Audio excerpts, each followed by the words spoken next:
नहीं है तो वही थीटा थीटा ही तो हमें मानता है सर, थीटा थीटा ठीक है।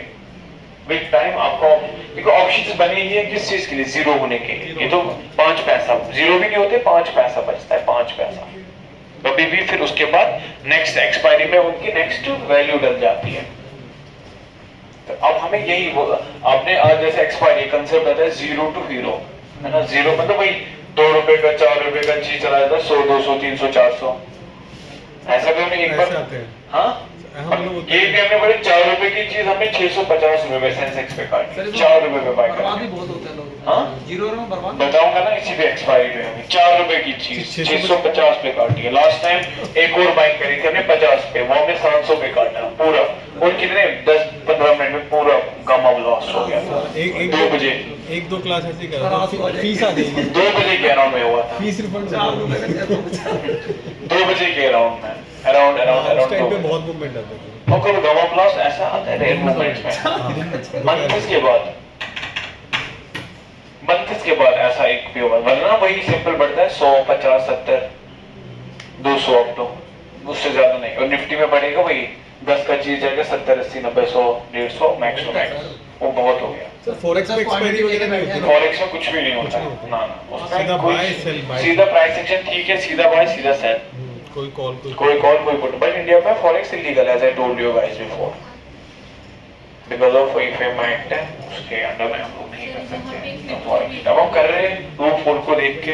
फॉरेक्स में सर कितना वो होता है, टैक्स क्या पे करना है? टैक्स तो जीरो होगा ना, जब वो इलीगल है पूरा, वो तो इलीगल मनी गवर्नमेंट की है, नॉलेज में नहीं होता, उसमें हम टैक्स कैसे पे करें।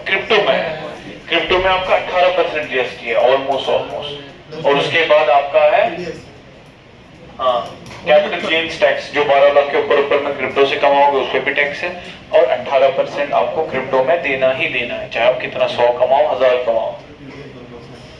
मतलब 30% के आसपास है ना शायद। 30% तो अब चेंज हो गया ना, 30% टैक्स आप दोगे अगर आपकी इनकम शायद 15-20 लाख से ऊपर है, तब आप उसमें आओगे। और अगर हमने क्रिप्टो में अगर 12 लाख से नीचे कमाया एक साल में तो कैपिटल गेन्स टैक्स नहीं आएगा उसमें, खाली जीएसटी देना पड़ेगा। मतलब 18% देना पड़ेगा। 18% तो जीएसटी तो है ही है, जीएसटी हर एक चीज में दे रहे हैं हम लोग। और जैसे हम लोग जैसे मैंने आपको दिखाया था वो पोर्टफोलियो जो आपने दिखाया पोर्टफोलियो, उसका अगर जब तक प्रॉफिट बुक नहीं करता हूँ तब तक तो कुछ नहीं तब तक कुछ भी नहीं होगा, तब तक वो पोजीशन चल रही है। Position once you cut the position उसके बाद आप एलिजिबल होगा, और पोजीशन कट करने के बाद जब आप विड्रॉल लोगे तब आप 18% जीएसटी भरोगे, उसके पहले पर जब तक वॉलेट में तब तक नहीं। हाँ वही मतलब मैंने लास्ट टाइम में रेगुलेशन आई थी कि अगर वॉलेट में भी प्रॉफिट है, वो टोटल देखो इसने बंदे ने डाला कितना है निकाला कितना है। आपने 10 लाख डाले, अभी आपने 5 लाख का प्रॉफिट करा है, बट आपने बैंक अकाउंट में नहीं है तो उसका भी टैक्स लगता है आपको।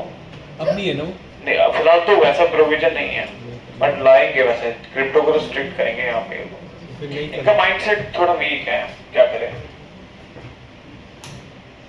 अब यहाँ पे वोलेटिलिटी को कैसे मेजर करें, दो चीजें, एक तो मैंने बोला स्ट्रेट आप ऐसे देख सकते हो, दूसरा हम ऑप्शन चेन में भी देखते हैं कि वोलेटिलिटी को हम कैसे ट्रैक करें, और वोलेटिलिटी कितनी होनी चाहिए, कितने पे नहीं होनी चाहिए, कैसे होनी चाहिए, ये हम जब ऑप्शन चेन डिस्कस करेंगे, पूरी ऑप्शन चेन हमें डिस्कस करनी है ऑप्शंस को, कि कहां पे वोलेटिलिटी कितनी से कम होनी चाहिए, या वोलेटिलिटी को मेजर करने के लिए इसका नाम आपने सुना होगा इंडिया विक्स जिसको बोलते हैं, नाम है ना। इंडिया विक्स अगर इतना है तो उस टाइम पे सेल में बैठते हो, और उतना वोलेटिलिटी हाँ ज्यादा होती है, मार्केट में पैनिक होता है उस टाइम पे, सेलिंग में 14-15 से ऊपर हाँ आपके ब्रोकर में मिल जाता है, और कहीं पे उसका चार्ट आपको देखने को मिल जाएगा।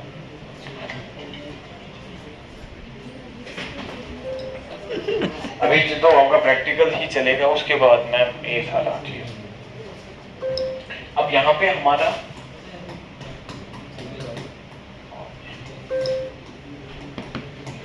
ऑप्शन चेन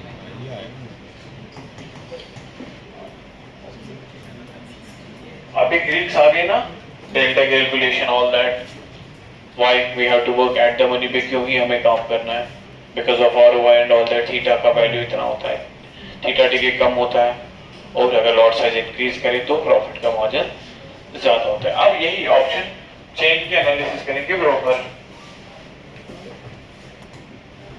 ये इंटरेस्टिंग है, ये इंटरेस्टिंग है। जाएंगे एनएससी नेशनल स्टॉक एक्सचेंज, इसके वेबसाइट पे गए, ये आ गया आपका निफ्टी का ऑप्शन चेंज पूरा, ये सारी आ गई। इसमें भी सेम है, out of the money, at the money, in the money, all those are same, ये सारे which you guys know already. हाँ, अब strike, ये सेम है, these are called strike prices, right? ये सारे स्ट्राइक, और ये बीच में जो वहां पे उसको बोलते हैं स्पॉट प्राइस।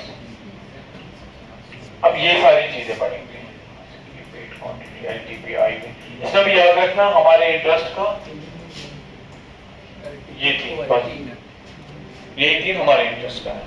सर एलटीपी, हाँ, एलटीपी, आईवी और ज्यादातर ओ है हमारा, आईवी, इसको कंसिडर करेंगे। मेन हमारा राइट प्राइस एक्शन ही है, बिकॉज बड़े बड़े इंस्टीट्यूशंस क्या काम करते हैं, आईवी जो है ना वो है, बहुत सारे लोग ना रिटेलर्स ओ डेटा को भी देख के ना अपने ट्रेड्स को प्लान करते हैं, और यहीं पे हम लोग जो चीज सबको पता है वो पैसा नहीं देती है, जो सब रिटेलर्स को पता चले उससे थोड़ी पैसे बनेंगे, जो अंदर वाली कुछ चीजें होती है उससे पैसे वैसे बनते हैं।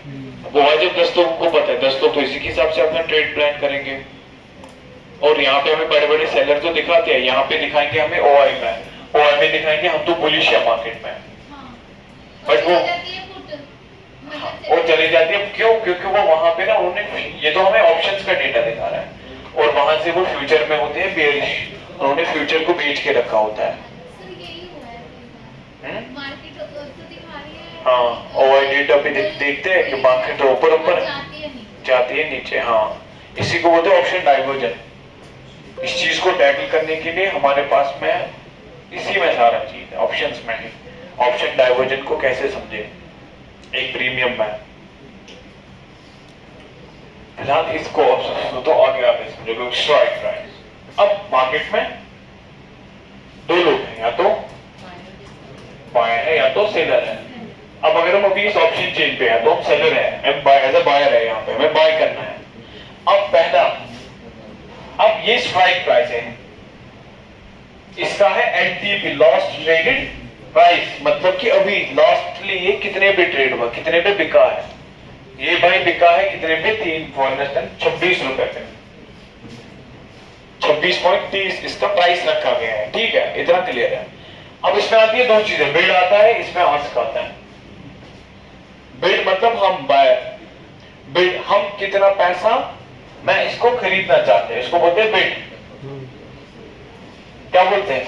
बिड। हम जब कहीं पे ऑक्शन लगता है ना भाई, इस चीज का ऑक्शन है, तो बोला जाता है कि इसका इतना, पर सारे लोग अपनी बिड लगाते हैं, भाई मैं 26 लाख 10 हजार, 26 लाख 20 हजार, 1 करोड़ 10 लाख, 1 करोड़, ऐसा बोली। तो यहाँ पे भी वही समझो, बिड।